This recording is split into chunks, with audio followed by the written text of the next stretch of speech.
네, 안녕하세요. 한 주간도 평안하셨습니까? 오늘도 수요 성경 공부 소교리 문답 계속 공부하도록 하겠습니다. 자, 그러면 소교리 문답이란 무엇입니까? 수세기 동안 크리스찬들은 크리스찬의 신앙과 삶을 가르치는 기본적인 요약으로 세 가지 중요한 글들을 사용해 왔습니다. 바로 십계명과 사도신조, 주기도문입니다. 말틴 루터는 세례, 죄의 고백, 주의 성찬 등에 관련된 성경 말씀들을 포함시켰습니다. 소교리 문답은 말틴 루터가 1529년에 쓴 것으로 이 세 가지 글의 간단한 설명을 포함하였습니다. 확장된 설명 부분은 가르침과 배움의 도구로 준비된 것입니다. 크리스찬 교육과 삶의 중심적인 것은 무엇입니까? 이 교리 문답의 6가지 부분이 중심되는 교육 혹은 크리스찬 독트린의 주요 6부분입니다. 첫 번째, 하나님은 십계명을 통해서 자신의 뜻을 알리십니다. 십계명은 하나님이 우리에게 어떻게 하나님을 사랑하고 이웃을 사랑하기를 원하는가의 요약입니다. 또한 우리의 죄와 하나님 율법을 지킴에 있어서 바로 인간은 무능하다라는 것을 드러내 줍니다. 두 번째로 사도신조는 하나님이 누구신지와 이 세상을 위해 무엇을 하셨는지를 요약해 줍니다. 즉 부승애로 만물을 창조하시고 보존하심, 그리고 하나님의 아들 예수 그리스도의 삶, 죽음, 부활을 통해 세상을 구원하심, 그리고 성령을 통해 믿는 자들을 교회로 모으시는 것에 대한 신앙 고백이 들어있는 것이 사도신조입니다. 그리고 세 번째로는 주기도문인데, 주기도문은 바로 주님이 가르쳐 주신 기도이죠. 이 주님이 가르쳐 주신 이 기도에서는 성자 하나님은 크리스찬들에게 하나님의 자녀로서 어떻게 기도할 것인가를 가르쳐 주십니다. 우리 기도가 하나님을 기쁘시게 하고 우리의 유익을 위함이라는 확신을 줍니다. 그리고 네 번째로는 성경은 세례의 성례를 통해서 우리가 죄로부터 깨끗함을 받고 생명과 구원을 위해 믿는 성부, 성자, 성령 하나님께 속한 것을 가르쳐 줍니다. 오늘날은 세례나 성례가 교회 안에서 강조되지 못하고 신실하게 시행되지 못하고 있는 것은 대단히 아쉬운 일입니다. 우리가 참 신앙인이 되려 그러면 세례와 성례의 의미를 정확하게 알고, 또한 우리가 세례를 받고 또 우리가 성만찬식을 거행해야 되는 줄 믿습니다. 다섯 번째로는 하나님을 믿고 세례를 받은 자녀로서 우리는 생각, 말, 행동과 죄들과 계속 싸우고 있습니다. 그러나 하나님은 자비로우셔서 이 땅에 있는 하나님의 교회들에게 특별한 고난을 주셨습니다. 바로 그것은 교회만이 이 세상의 사람들의 죄를 용서할 수 있는 것입니다. 교회는 참여하는 자의 죄를 용서하고 참여하지 않는 자들의 죄를 용서하지 않게 합니다. 그리고 여섯 번째로는 하나님께서 그의 자녀들에게 성찬의 세례, 즉 주의 성만찬으로 부르십니다. 이것은 그리스도께서 우리에게 그의 몸을 먹고 그의 피를 마시게 해 주신 것입니다. 떡과 포도주를 통해 우리의 죄를 용서해 주시고 우리의 믿음을 더욱 견고하게 해 주십니다. 익교식이란 무엇입니까? 요즘에는 이게 굉장히 생소한 단어 같은데, 바로 익교식이란 세례를 받은 크리스찬들이 회개, 삶, 크리스찬 교회의 사명 등에 대해 배우기 전에 하는 교회의 공적 과정을 말합니다. 성찬의 성례 앞에서 크리스찬 신앙에 대한 교육이 필수입니다. 따라서 익교는 크리스찬이 성경에 기록된 하나님의 약속을 의지하여 자신의 신앙을 공적으로 고백하고 일평생 그리스도께 충실하겠다고 하는 서약 예식입니다. 신자는 주님과의 관계에서 자신의 생애를 주의 깊이 살핀 후에 십자가에서 죽으신 예수 그리스도가 자기에게 의미하는 모든 것에 대해 즐겁게 감사하며 주의 식탁으로 나아가야 합니다. 사람이 자기를 살피고 그 후에야 이 떡을 먹고 이 잔을 마실지니 라고 기록이 되어 있거든요. 제일 중요한 것은 먼저 자기를 살피는 것입니다. 주의 만찬에 참여하기 전에 신자는 그리스도인으로서 자신의 경험을 경건하고 주의 깊게 이 예식에 참여함으로 하나님과 올바른 관계를 맺은 모든 사람들에게 제공되는 축복을 받을 준비가 되어 있는지 확인해야 합니다. 신자는 날마다 죄에 대해 죽고 주님에 대해서는 새로 태어나는 경험을 하고 있는지, 그리고 신자 주변에 에워싸고 있는 죄에 대적하여 싸움에서 승리하고 있는지, 다른 사람들에 대한 태도가 올바른지 자문해 보는 것은 당연한 일입니다. 따라서 성찬을 하기 전에 이런 의미들을 바로 깨닫고 자기 자신을 살피고 그 후에야 성경은 이 떡을 먹고 이 잔을 마시라라고 말씀하고 있습니다. 이 떡과 잔을 받기 전에 자기 자신을 살피지 않는 것은 바로 그리스도의 죽음을 모욕하는 것이고 그리스도의 죽음을 헛되게 하는 것입니다. 따라서 우리는 반드시 성찬을 받기 전에 우리 자신이 하나님 앞에 이 잔을 받기에 합당한지를 살필 수 있어야 합니다. 개인 묵상의 습관은 물론이고 말과 생각과 행동을 점검해야 하며 진실로 예수님의 형상을 반영하는 그 성품에 도달해 가는 향상의 과정과 관계가 있는 모든 것을 살펴보아야 합니다. 자기 성찰과 하나님의 생각과 반대되는 모든 것을 버리는 것이 그리스도인이 매일 해야 할 훈련일 반면에 주의 만찬은 새로운 결심을 공중 앞에 선포하는 특별한 기회를 상징하고 있습니다. 우리가 십계명은 다 잘 알고 있습니다. 십계명은 우리의 삶의 근간이 되는 것입니다. 먼저 십계명을 보면 하나님이 이 모든 말씀으로 말씀하시되 나는 너를 애굽 땅 종되었던 집에서 인도하여 낸 내 하나님 여호와니라 라고 시작하고 있습니다. 그래서 구약 성경도 하나님께서 율법을 주시기 전에 하나님께서 먼저 은혜를 주셨다는 사실을 우리 그리스도인들은 기억하여야 합니다. 십계명을 주시기 전 하나님께서는 우리를 구원하신 하나님을 먼저 말하고 있습니다. 그래서 십계명 이전에 하나님은 먼저 우리에게 은혜를 베푸시고 그 다음에 하나님의 백성으로 어떻게 합당하게 살 것인가, 거기에 대한 응답으로 하나님께서 이 십계명을 주신 것입니다. 하나님께서는 우리를 구원하여 내시고 그리고 장차 우리를 영원한 천국으로 인도하실 분이 여호와 하나님이시다는 사실을 우리는 먼저 기억하여야 합니다. 원래 이 십계명은 1계명, 2계명, 3계명으로 되어 있지 않습니다.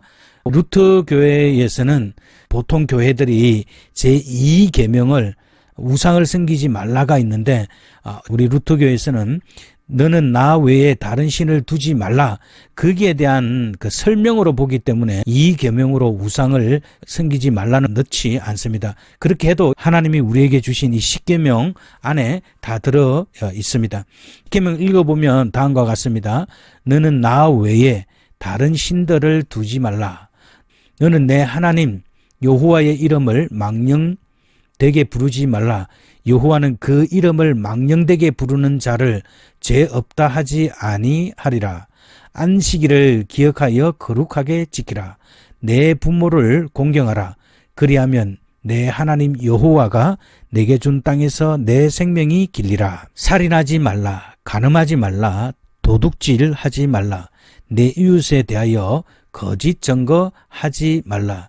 내 이웃의 집을 탐내지 말라.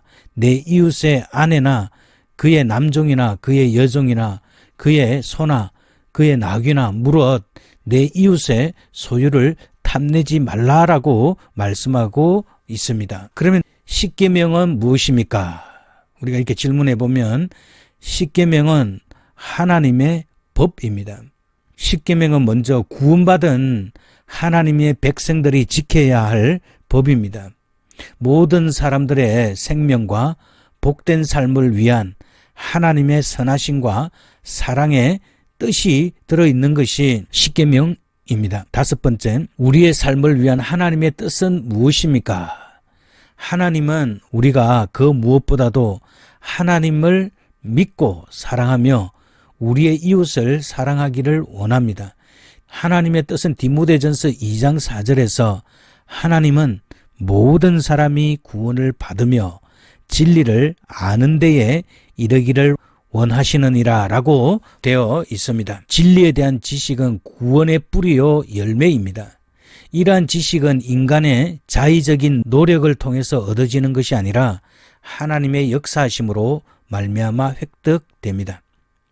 마태복음 16장 17절에 보면 예수님께서 베드로가 주는 그리스도시요 살아계신 하나님의 아들이시니이다 라고 고백을 하였습니다. 그렇게 했을 때 예수님께서는 바요나 시몬아 내가 복이 있도다. 이를 내게 알게 한 이는 혈육이 아니요 하늘에 계신 내 아버지다 라고 말씀하고 있습니다. 하나님에 대한 진리 지식, 성경 말씀을 읽을 때 또는 설교를 들을 때 하나님의 말씀이 깨달아지는 것은 하늘에 계신 하나님의 역사로 말미암아 이 진리 되신 예수 그리스도를 알 수 있고 또한 하나님의 뜻을 알 수 있는 것입니다. 자, 마태복음 22장 36절과 40절에 보면 선생님 율법 중에서 어느 계명이 크니까? 예수께서 이르시되 내 마음을 다하고 목숨을 다하고 뜻을 다하여 주 너의 하나님을 사랑하라 하셨으니 이것이 첫째 되는 계명이요 둘째도 그와 같으니 내 이웃을 내 자신같이 사랑하라 하셨으니 이 두 계명이 온 율법과 선지자의 강령이라 라고 말합니다. 크리스찬은 십계명을 두 부분으로 구분합니다. 첫 번째로는 하나님을 사랑하는 것, 두 번째로는 이웃을 사랑하는 것입니다. 이것을 십계명에 대비해 보면 첫 번째에서 세 번째 계명으로서 하나님을 사랑하는 것, 그 다음에 네 번째 계명부터 이웃을 사랑하는 것을 말합니다. 그리고 그것들을 두 판 또는 표라고 부릅니다. 하나님께서 두 돌판에 십계명을 쓰셨기 때문입니다. 이 말씀은 대단히 중요하기 때문에 이 말씀의 뜻을 공부해 보도록 하겠습니다. 먼저 한 율법사가 예수님을 시험하여 물었다라고 말합니다. 율법사는 율법의 해설자이고 가르치는 박사들로서 넓게는 서기관에 속합니다. 그들은 율법에 전통한 신학자들이며 법률 전문가들이었습니다. 그 당시에는 성경뿐만 아니라 성경 해석과 유전들이 아주 방대했습니다. 그리고 실제 생활에 그 민사적인 일들을 적용하는데 전문적인 교육과 훈련이 필요하였습니다. 이런 일을 하는 사람들이 율법사였습니다. 그리고 예수님에게 와서 율법 중에 어느 계명이 크니까? 라고 물었습니다. 마가복음에서는 모든 계명 중에 첫째가 무엇이니까? 라고 되어 있습니다. 이것은 동일한 의미로 크다라는 뜻은 제일 중요한 이라는 의미입니다. 유대인들이 계명들을 크고 작은 곧 중요하거나 사소한 법들로 구별했던 것은 철두철미한 율법 준수의 정신에서 그렇게 하였습니다. 대표적인 것은 탈무드에 나오는 랍비 아키바의 이야기입니다. 한쪽 다리로 서 있을 동안에 율법 전체를 설명하라는 이방인의 도전에 부정적 황금률, 너에게 싫은 것은 남에게도 하지 말라.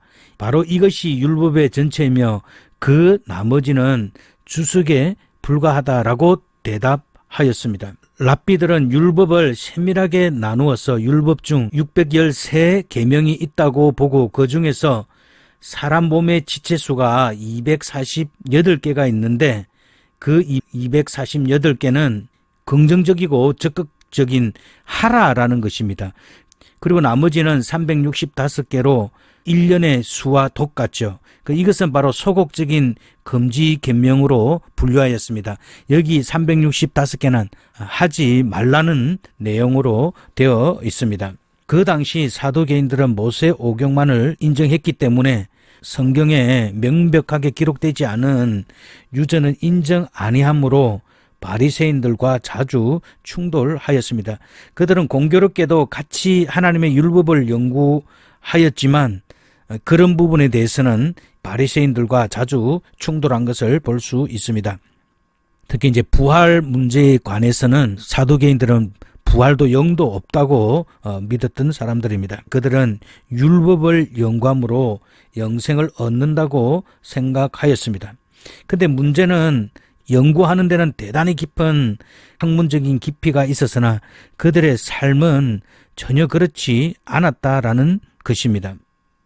그리고 이 율법을 연구함으로 얻을 수 있는 결과가 무엇인지 혹시 아십니까?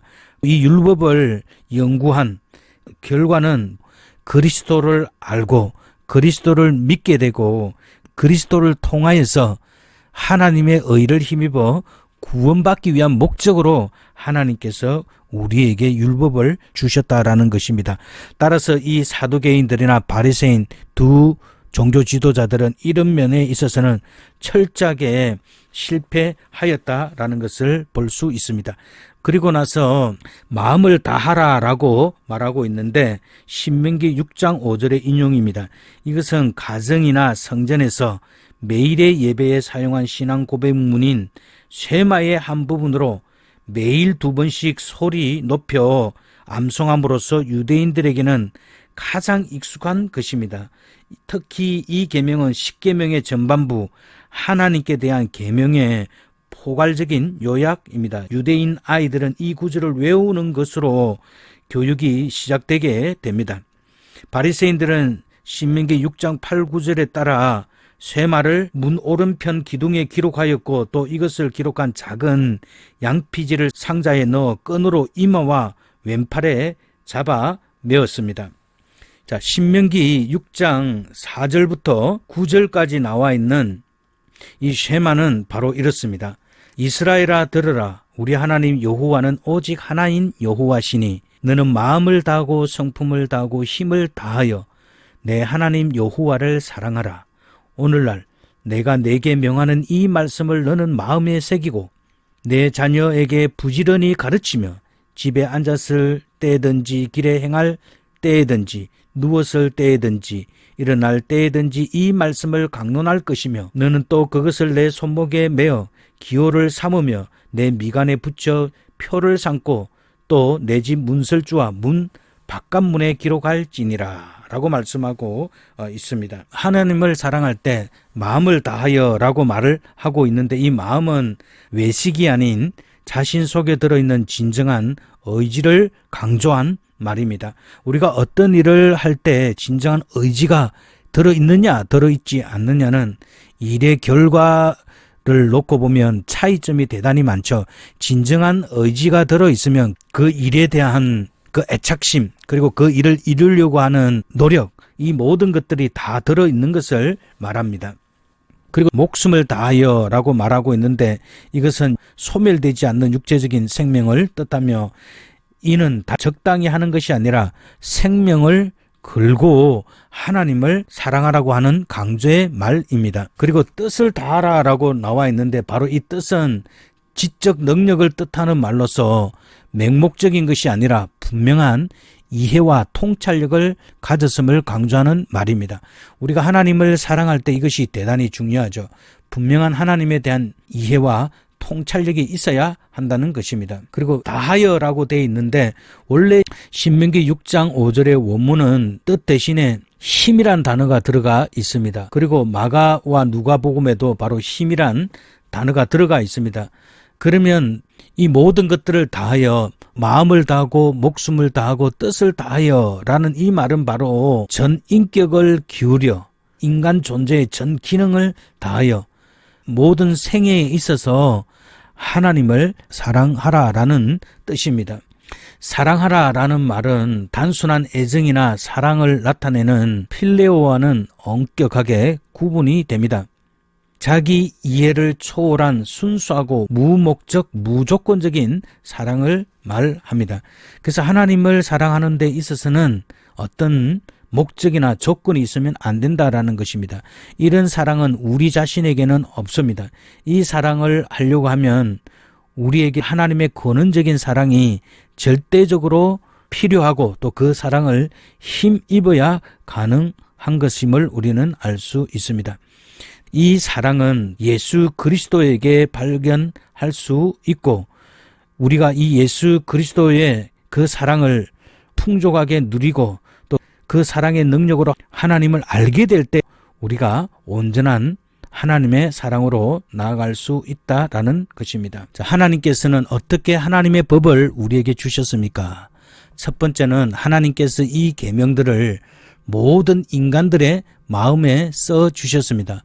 모든 사람은 나면서부터 옳고 그름에 대한 감각을 가지고 있습니다. 먼저 로마서 2장 14절과 16절에 보면 율법 없는 이방인이 본성으로 율법의 일을 행할 때에는 이 사람은 율법이 없어도 자기가 자기에게 율법이 되나니 이런 이들은 그 양심이 증거가 되어 그 생각들이 서로 혹은 고발하며 혹은 변명하여 그 마음에 새긴 율법의 행위를 나타내느니라. 곧 나의 복음에 이른 바와 같이 하나님이 예수 그리스도로 말미암아 사람들의 은밀한 것을 심판하는 그날이라 라고 말씀하고 있습니다. 자, 이 말씀에서 그러면 이방인들은 율법이 없는데 그럼 뭐가 그 사람에게 하나님의 법이 되느냐? 바로 양심이 그 사람에게는 하나님의 법이 된다라는 말입니다. 인간은 그 본성에 심겨진 양심과 생각 때문에 스스로 하나님의 율법에 직면하게 됩니다. 즉 인간들의 본성 속에 존재하는 도덕적 성향은 하나님의 일반적 계시에 의하여 생긴 것으로서 명령하거나 금지하는 양심의 소리를 수반하게 됩니다. 이방인들은 유대인들의 율법과 동일하지는 않지만 이방인들은 그 마음속에 들어있는 양심의 법을 따라서 양심이 율법의 기능을 한다라는 것입니다. 이방인들이 갖는 양심의 법은 모세의 율법과 비슷한 법과 규례를 가질 수 있습니다. 그러나 율법의 궁극적인 의미에는 전혀 도달할 수 없다라는 것입니다.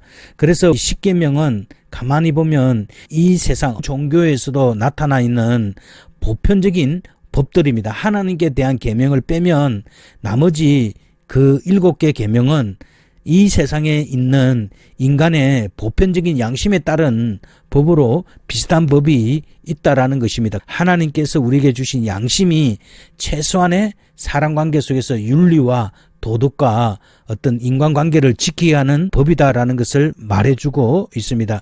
그리고 그 양심이 증거가 된다라는 것은 인간 마음속에서 자신의 행동을 살피는 역할을 하게 됩니다.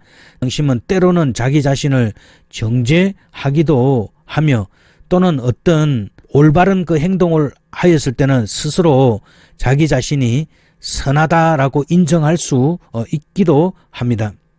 그래서 이 양심은 바로 합리적인 행위에 대해서는 변호할 수 있고 악한 행실에 대해서는 고발하고 유죄를 내리기도 하는 것입니다. 이러한 양심은 타락한 인간의 마음속에 여전히 남아있기 때문에 도덕적 성품을 가질 수가 있는 것입니다. 입양을 하고 그 아이를 제대로 돌보지 않고 죽게 만든 그 사실에 온 국민이 지금 분노하고 있는데 그 아이를 입양하고 그렇게 돌보지 않고 학대하고 죽음에 이르는 그 행위를 하는 것은 바로 양심의 화인을 맞은 자들이다라고 성경은 그렇게 이야기하고 있습니다. 그들은 양심의 화인을 맞았기 때문에 죄 가운데 자신을 방치하며 자기를 스스로 속이고 또한 속기도 하면서 거짓 속에서 멸망으로 나아가게 되는 것입니다. 어린아이 정인이 사태를 보면서 양심의 화인 맞은 자들이 죄 가운데 악행을 저지르면 얼마나 악한 인간이 될 수 있는가라는 것을 신랄하게 보여주고 있습니다. 예수 그리스도로 말미암아 예수 그리스도를 통하여서 사람들의 은밀한 것을 심판하시는 그날이라 그렇게 나와 있는데 심판날에는 감추인 것이 하나 더 남김없이 모두 드러나게 됩니다. 고린도전서 4장 5절에 보면 그러므로 때가 이르기 전 곧 주께서 오시기까지 아무것도 판단치 말라. 그가 어둠에 감추인 것을 드러내고 마음의 뜻을 나타내시리니 그때에 각 사람에게 하나님께로부터 칭찬이 있으리라. 우리 마음속에 감춰져 있는 그 모든 것들을 다 드러낸다라는 것입니다. 시민권 인터뷰 가면 질문하는 내용 중에 하나가 뭐냐면 당신은 혹시 죄를 짓고 잡히지 않은 적이 있느냐라고 묻는 난이 있습니다. 바로 그것은 도덕성을 물어보는 거죠. 우리가 이 세상을 살아가면서 우리 악한 행동, 잘못된 그 행위들이 사람들 앞에 드러나지 않을 수 있습니다. 그러나 하나님의 심판날에는 모든 것들이 다 드러나게 될 것입니다. 하나님은 그것을 드러내시게 될 것입니다. 그래서 하나님께 자기가 한 일을 짓고 하리라 라고 말씀하고 있거든요. 그래서 우리는 이런 사실을 알고 하나님 앞에 더 진지한, 더 신실한 신앙생활을 할 수 있어야 합니다. 심판하는 그날이 되면 우리의 모든 것들이 하나님 앞에 다 드러나게 될 것입니다. 자, 하나님은 십계명을 이스라엘을 위해 돌판들 위에 쓰셨습니다. 이것은 어떤 의미가 들어 있습니까? 바뀌지 않는다는 거죠. 하나님이 그의 백성들에게 살아갈 율법으로 확실하게 우리의 마음판에 새기게 하시기 위해서 하나님께서 돌판에 주신 것을 볼 수 있습니다. 자, 출애굽기 20장 1절과 17절, 신명기 5장 6절과 21절, 그리고 출애굽기 34장 1절 그리고 27절 28절을 읽으세요 이렇게 되어 있는데 출애굽기 20장 1절과 17절은 오늘 찾아서 한번 큰 소리로 읽어봐 주시고요. 출애굽기 34장 1절과 27절 28절을 읽어드리도록 하겠습니다. 여호와께서 모세에게 이르시되 너는 돌판 둘을 처음 것과 같이 깎아 만들라. 내가 깨뜨린 바 처음 판에 있던 말을 내가 그 판에 쓰리니 이렇게 말씀되어 있고 27절과 28절에서는 여호와께서 모세에게 이르시되 너는 이 말들을 기록하라. 내가 이 말들의 뜻대로 너와 이스라엘과 언약 세웠음이니라 하시니라. 모세가 여호와와 함께 40일 40야를 거기 있으면서 떡도 먹지 아니하였고 물도 마시지 아니하였으며 여호와께서는 언약의 말씀 곧 십계를 그 판들에 기록하셨더라. 모세는 이 하나님의 십계명을 받을 때 완전한 금식 가운데 있었고 하나님께서는 이스라엘 백성들이 살아야 될 그 언약의 말씀을 주셨다라고 기록하고 있습니다. 그리고 신명기 5장 6절에서 21절은 2세대들에게 주는 말씀으로 그 주제는 바로 하나님의 사랑입니다. 여호와를 사랑하는 그 사랑으로 하나님의 말씀을 순종해야 하며 그 말씀들을 후손들에게 철저히 가르치라는 것입니다. 바로 이것이 모세가 교훈하고자 했던 율법의 핵심이요 정신입니다. 우리가 하나님을 사랑하고 내 이웃을 사랑하라는 하나님의 말씀을 잘 지킬 수 있어야 합니다. 십계명의 번호를 매기는 방법은 여러 가지가 있습니다. 성경은 계명에 번호를 제공하고 있지 않습니다. 구약 성경에서는 여러 가지 율법들이 있습니다. 국가의 일을 처리하거나 종교와 예식 등의 특별한 양식을 규정하는 자세한 것들을 이스라엘에게 주신 것입니다. 크리스찬들은 구약의 율법들을 세 가지 타입으로 구분합니다. 도덕법은 모든 사람들이 하나님과 다른 사람들에게 해야 할 의무입니다. 예식법은 이스라엘의 종교적 행사들에 관한 것입니다. 정치법은 이스라엘인들의 국가법입니다. 율법에는 도덕법, 예식법, 국가법이 들어 있습니다. 오직 도덕법이 인간의 마음에 쓰여지고 있는 것이며 모든 사람들에게 지금도 계속 적용되는 것입니다. 그리스도의 죽음과 부활 이후로 구약 성경의 예식법과 정치법은 이스라엘에게만 적용되었고 우리에게는 이해하기 대단히 어려운 것들입니다. 따라서 예식법과 정치법은 우리 크리스찬들이나 다른 이들에게는 적용되지 않습니다. 만약에 우리가 이런 부분들을 이해를 못하게 되면 성경을 이해하는데 대단히 혼란스럽고 또 성경을 오용하게 된다라는 것을 기억해야 합니다. 오늘 공부하시느라 수고 많이 하셨습니다. 이제 기도하도록 하겠습니다. 살아계신 하나님 아버지 참으로 감사합니다. 하나님께서 오늘도 귀한 말씀 주셔서 우리가 짧은 시간 동안 십계명에 대해서 우리가 살펴보았습니다. 하나님 아버지, 우리가 참 그리스도인으로서 날마다 죄에 대해서 죽고 날마다 하나님 안에서 믿음의 선한 싸움을 싸우며 주님을 사랑하는 우리 모든 성도들이 다 될 수 있도록 간절히 기도드리고 원하옵나이다. 하나님께서 주신 이 십계명의 말씀이 먼저는 하나님을 사랑하고 또 내 이웃을 내 몸과 같이 사랑하라고 주님께서 말씀하셨습니다. 하나님, 이러한 진리들이 우리의 생각과 삶 속에 잘 나타날 수 있도록 주님께서 도와주시고 주님 앞에 부끄러움 없는 일꾼으로 하나님 앞에 세워지는 저희들이 될 수 있도록 주께서 도와주시옵소서. 하나님께서 우리에게 주신 이 말씀들이 우리 속에서 살아 움직일 수 있도록 주님께서 도와주시고, 하나님, 우리의 삶이 주님 보시기에 기뻐하는 삶이 될 수 있도록 주께서 도와주시옵소서. 하나님께서 주신 말씀 하나하나를 우리 마음판에 잘 새겨서 이 세상의 빛과 소금으로 나타나기에 부조함이 없는 저희들이 다 될 수 있도록 주께서 함께해 주시옵소서. 이 소열의 문답을 통하여서 우리의 삶과 신앙이 더욱 하나님 앞에 깊어질 수 있도록 주께서 도와주시기를 간절히 기도드리고 원하옵나이다. 우리 아버지께서 함께해 주시옵소서. 감사합니다. 예수님에게 하신 이름으로 기도드립니다. 아멘.